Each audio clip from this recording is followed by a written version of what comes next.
What's up, everybody? It's your boy Cam back with video number 3 here with Ask360. And of course, as always, we got our lovely question asker over here, Dallas, our media buyer.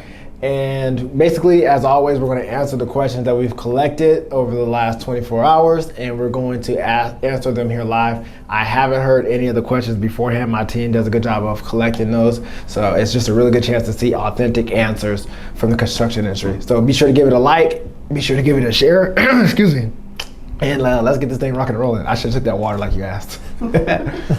All right, so our first question is going to be from Brian on Facebook, and he wants to know what would be the best way to approach remarketing on Facebook? Woo, great question. I love remarketing, aka retargeting, a whole lot. I think a lot of money is left on the table for companies that just do initial ad and let the rest just go. And I think it's like traditional sales, right? You don't get a lot of yeses on that first go around. So just following up and getting those 7 touches is important. And so basically that's all remarketing and retargeting is. So remarketing just doesn't mean retargeting ad on Facebook.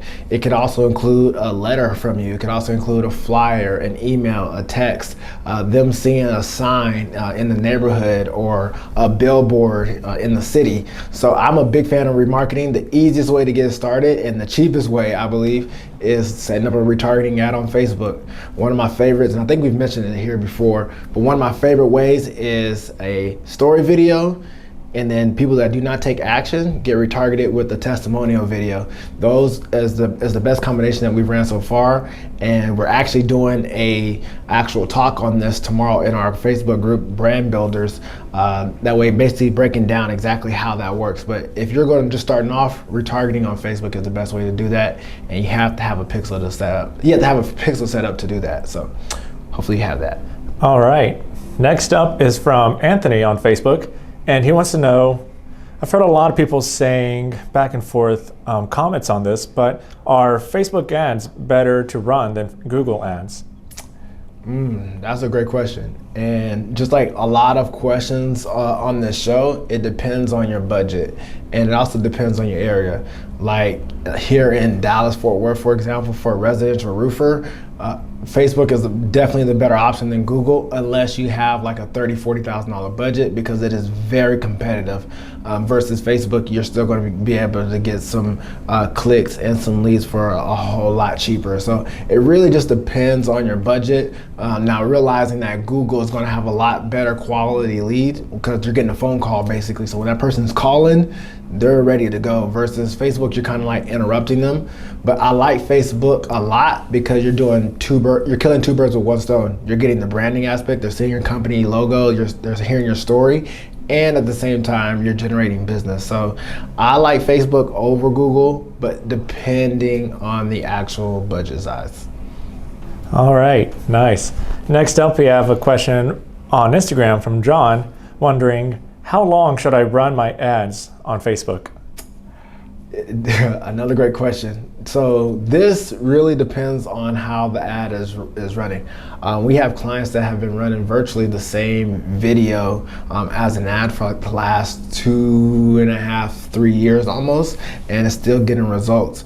And it also depends on the type of ad. So as long as we talked about before, as long as your frequency is pretty low and it's not 5, 6, 7, 8, and 9, then you can keep that ad running as long as it's producing results. But if you get what like Dallas like to call the ad fatigue or creative fatigue, where it's just not converting anymore, then you should know how to turn it off. So it's really just based on the actual performance of the actual ad and the type of ad. If you have an engagement ad and you have that on a post that's on the top of your Facebook feed, then keep that sucker running as long as possible at $5 a day, and just keep it running for as long as possible, because it's going to give you your views, it's going to give you your likes, it's going to give you your comments and your social proof. If you're doing a lead generation ad and you're only doing it for a certain storm, say for example for my restoration contractors out there, then obviously you only want to run it for that year. So it's just based on the actual ad type and your actual budget and the reason behind it. All right, nice. So our next question comes up from Facebook, and Adam would like to know, how do I know what kind of audience that I should be targeting on my ads? Yes, audience. Again, it goes back to your profession. So maybe we'll get like what type of contracting business that you have. But if you're a roofing contractor, for example, your audience can be really left wide open to make it really easy.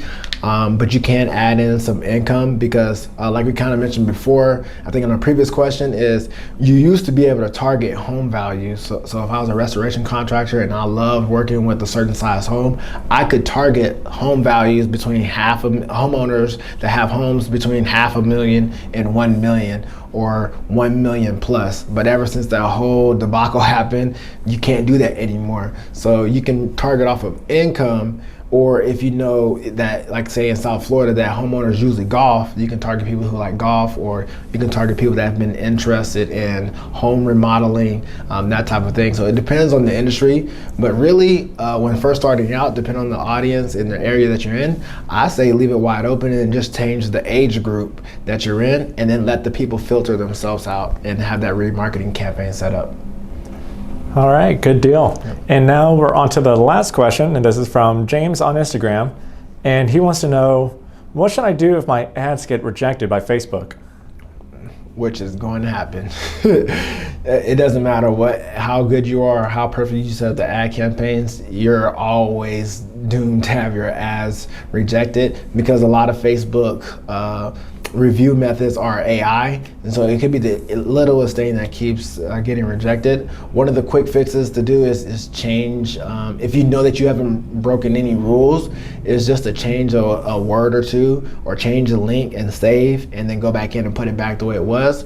Or just go ahead and ask them to review it, which is probably a second fastest way. The first fastest way is just to redo it yourself, but the second fastest way is just ask them to review it and let them know, like, hey, I don't know what rules are broken. If you could let me know, I can change that for you.